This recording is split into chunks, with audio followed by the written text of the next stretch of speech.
I know Coach Drury wants us to be active, and like we were all upset when they canceled like the team activities. We couldn't lift, couldn't condition, and our team likes to do that stuff. We like to get in the gym, we like to be outside, getting work in, and that kind of it just sucks that we can't do that. You'd been out there, I'm assuming, since the start of July when it was okay for you guys to go Yeah, out. we've been out there working every morning. We got 2 groups going, so the guys are in pretty good shape right now, and it's not good for the team when we can't be out there. What were the emotions of last week like? You know, one day you're told, yeah, everything's a go. Next day you're told, wait a minute. I mean, when we're out there, it's all fun. Like we all know what we're doing is getting better, and then we see the Twitter accounts, we see all the messages coming in from coach that we can't show up, we can't be there, and it's kind of detrimental, not just for like our physical shape, but like our attitude for the team. It's not good. What message do you want to convey to the CIAC guys today? Let us play. Period. We're taking precautions. We just want to play football now. Are you guys taking the precautions? We are.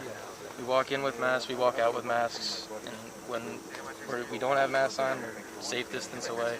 We make sure that we abide by the rules that the state gave out, and we just want to play. And that's all we want. I'm sure it's been frustrating for you guys watching other kids get to play stuff this summer. Oh yeah. I talked to Coach Drury yesterday, and he made that point. It's like other sports have been playing, and now the high school stuff seems to be being held to a different standard. Do you guys feel that way too? Yeah, I mean, obviously football is like a contact sport. There's a lot more like touching, grabbing, stuff like that, but I understand that can be like a complication with the rules, but we're still trying to stay safe as we can, but we want to play. That's the bottom line. If it means just a shortened season, we'll take it. We'll take it. We just want to get on the field. Does it matter if things get postponed all the way to, say, late spring or early winter? If it gets postponed to the spring, but we're playing, I could care less, to be honest with you. As long as we get on the field at some point this year. Have you guys even given a thought to not having a season? I don't even want to think about that. I really don't. I don't want to think about it at all. You're a senior? Yeah, I'll be a senior in the fall. Most of these guys here will be too. And the thought of not having a season our senior year is pretty upsetting. So. Given that this thing, we've been dealing with it since March. Yep. You know, kids were here in March when things got shut down, and it's like a bomb dropped out of the sky. And we've had it for 5 months, and it's the realities of this virus we're dealing with now. Does that make it any easier to deal with the reality of our season's been affected to begin with?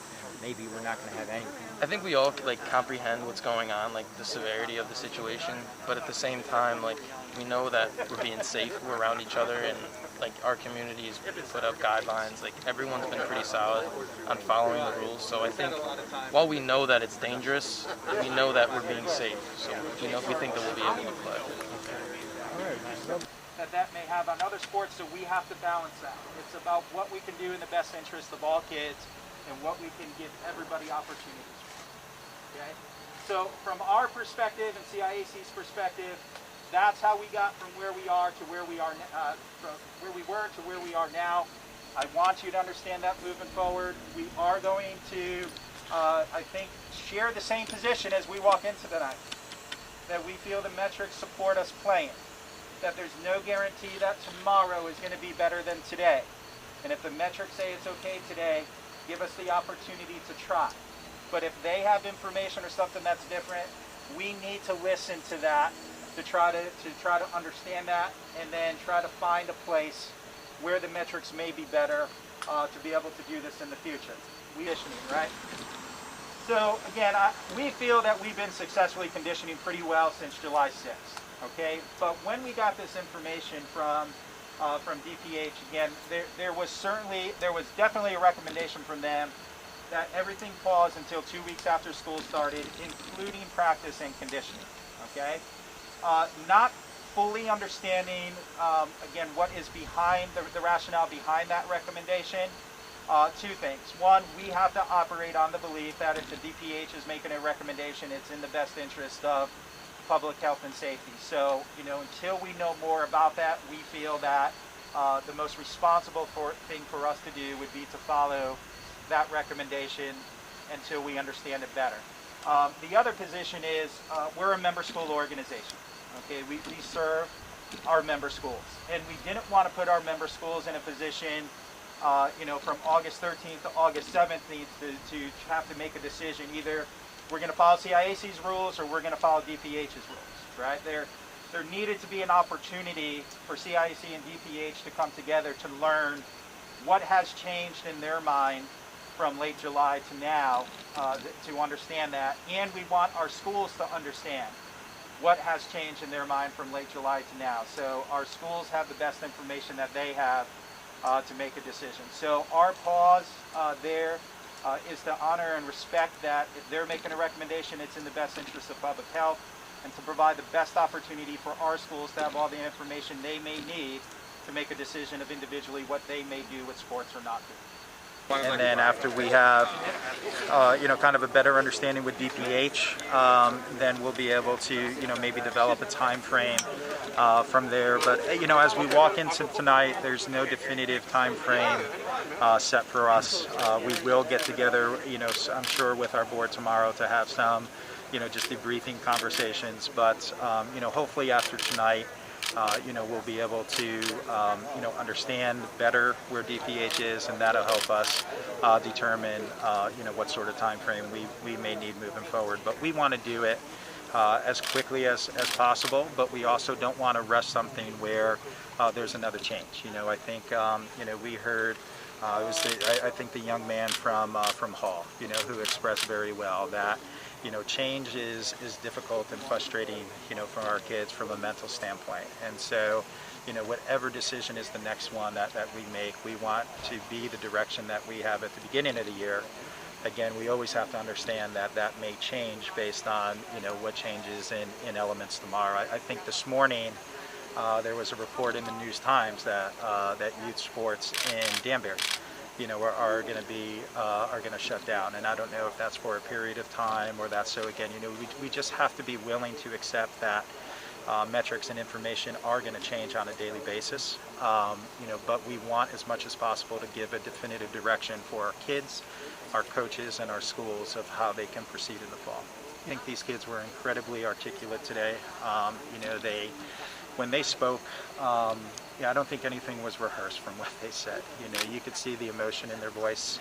You could see the passion that they have for the sports that they play, but you can also see the passion that they have for their teammates, and how much just being connected with their school, their community through their teams actually means to them.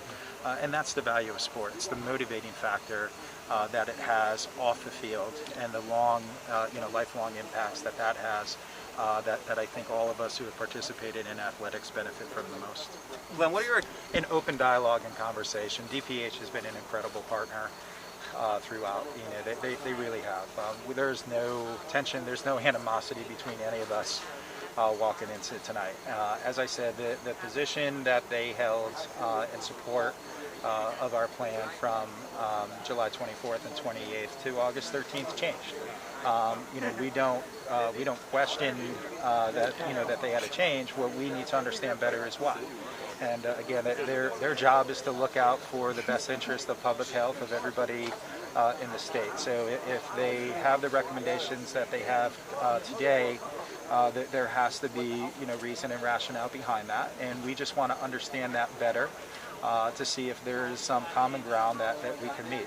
The one thing that we don't see that we'll ask them about is the metrics in Connecticut appear to be similar, if not a little bit better, over the last few weeks than they were when the plan was first proposed. So I think it'll be a very open dialogue.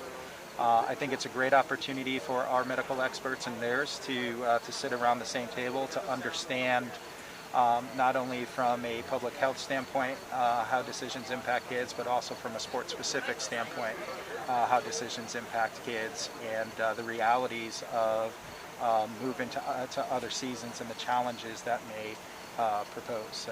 So we're really looking forward to it. I think it's going to be a very open and professional conversation. Do you feel like football would also be a point of contemplation as to what to do? I think for all sports, conditioning has to be a point of contemplation. So the when we consider the benefit, not only physically but cognitive, social, emotionally, mentally, that just being engaged in physical activity has for our kids. Again, when we look at studies and see that when you lose that structured physical activity, the impact that has on kids from an anxiety standpoint and depression standpoint, That's the value far beyond playing a game and playing for any championship, right? Just being engaged in structured activity. Our coaches are certified coaches. They're trained, they're first aid certified. These are some of the best coaches in the country, go through extensive training in Connecticut to be certified. So having our kids connected with our coaches, we feel is important in any aspect that we can. So that will be for all sports. Then I think we have to look at the sport levels: low risk, moderate risk, and high risk as a group. I need to understand better, a moderate risk sport being indoors or outdoors, and just the consistency of that. If indoor volleyball can't take place at the high school level, is there consistency with that because it's taking place at the club level?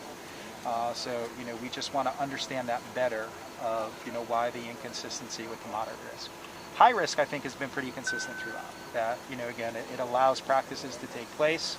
If we move to phase 3, which would be, which I believe the governor was talking about, it would allow games to take place under the reopening guidance. So, when we put out our original resocialization, we were talking about August 31st as a date to evaluate high-risk sport competition, which would fall right in line with where we are. So, again, I think we've been very consistent with that. And high-risk sports, regardless of tonight's conversation, need to continue being, a topic of discussion, because all of our winter sports are, wrestling, basketball, all high risk. Running indoors and indoor track, while the event of running and track itself would be, low to moderate risk, but when you put that indoors, with a high number of people, there aren't just dual meets, so you have high volumes of people. That would have, a significant impact of our thinking of the winter. So they'll all be considered.